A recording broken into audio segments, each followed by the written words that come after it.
that plague here in this state, and I hope we never do. With everything that has been publicized about private prisons and those companies that run those and the deals that they cut to say, you know, we get X number of prisoners. You're going to pay for X number of prisoners.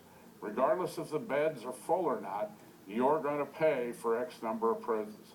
That clearly is a scheme that I hope the state never, ever, ever gets involved in. And right now, they can't do it here in this state, and I'm very proud of that. We're talking with Danny Holman. He is the first vice chair of the Iowa Democratic Party.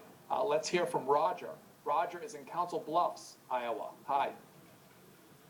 Hello. Good morning. Good morning. Good morning.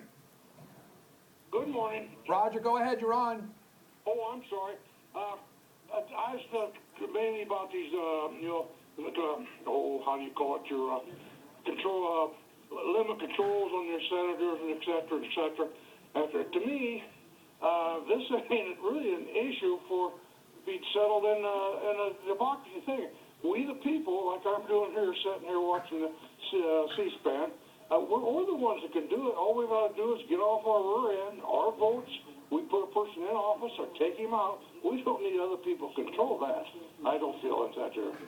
Then I'd like to also go and talk about Hillary.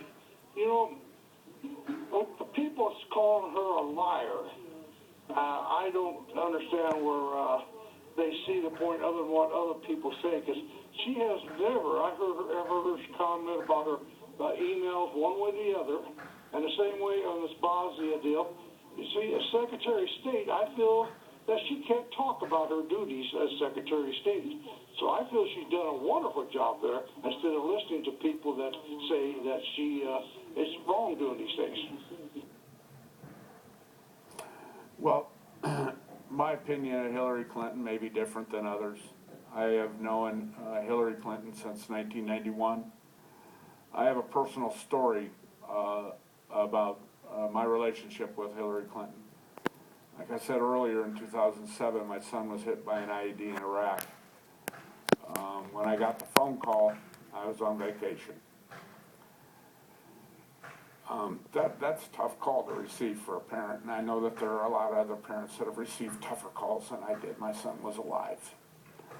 But I made a phone call to my political director and said, you know, I would really like my son to be in the United States as soon as possible so that his surgeries could be done here. And she called Senator Harkin, who in turn called Senator Clinton. And Senator Clinton made some phone calls. Really didn't know me. I met her for the first time when President Clinton was running. But didn't know me, wasn't running for president. I wasn't her constituent. But I was a father of a soldier who wanted his son back in the United States so I could be there when his surgeries were done. And that happened. My boy was stabilized, put on a plane, returned to the United States and had his surgeries done in Texas.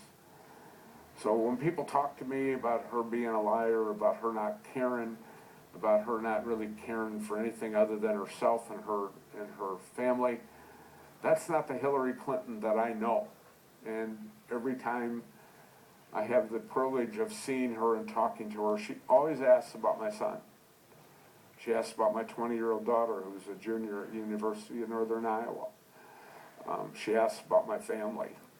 You know, one of my best friends' wife passed away in the last 3 to 4 months. And Hillary Clinton sent him a personal letter of condolences. This is a Hillary Clinton that I know. And I know that everybody doesn't know her. And I know that some people have based their opinion of Hillary Clinton based on other news stations that have reported about her. But, you know, that's not the Hillary Clinton that I know, and I'm sorry, this is personal for me. It is a lady who went out of her way to do something for a young serviceman getting back to the States so his wife and his family could be with him when he went through the surgery. And, you know, he's here, he's alive, he's pursuing his dream to become a professional bass fisherman. And, I will always be grateful for Senator Clinton for stepping up and helping make that happen. For whatever she did, at least she took the call. And she cares about my son's well-being. And for that, I'll always be grateful. And I think she is a very compassionate, knowledgeable, smart, and she is ready to lead this country, and I think she'll make a great president of this country after we elect her. And she's sworn in January of next year. Let's go to LaGrange, Georgia. This is Frank for our guest, Danny Holman. Hi.